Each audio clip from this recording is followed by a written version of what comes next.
এই সোনপুর সবজি হাট থেকে আজকে প্রতিবাদে মুখরিত হয়ে উঠতে হবে।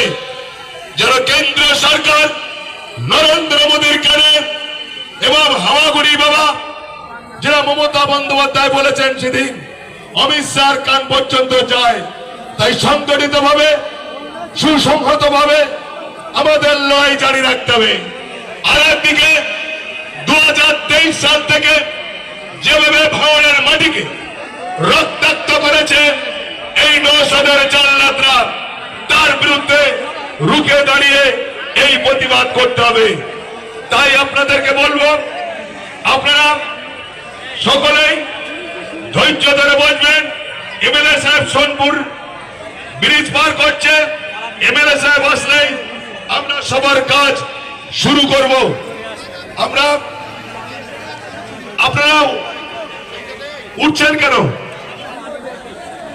সায়নী ঘোষ আমাদের প্রিয় সাংসদ সায়নী দ্বীপ তিনিও মিছিলে রয়েছেন। মন্ডল ভাই, এই আপনারা বলছুন, আমাদের তো অনেক গরম হচ্ছিল, আপনারা উঠছেন কেন? আমাদের মাননীয় বিধায়ক এবং এমপি সায়নী ঘোষ দুজনেই একসঙ্গে ঢুকছেন, আপনারা উঠছেন কেন? প্রচন্ড গরমের মধ্যে যদি 2-1 ফোঁটা বৃষ্টি পড়ে, এটা পুষ্প বৃষ্টি। আপনারা আমাদের প্রিয় বিধায়ক তিনি আসছেন, আমাদের প্রিয় সংসদ সায়নী তিনি আসছেন, দুজনে মিছিল করে ঢুকবেন। আপনারা বলছুন।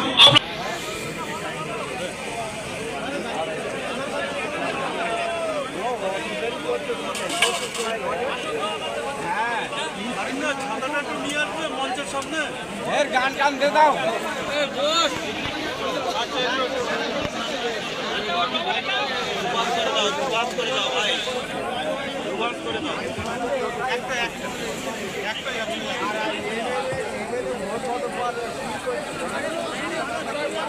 বসুন, আপনারা বসুন। এমএলএ সাহেব মাঠে ঢুকছেন।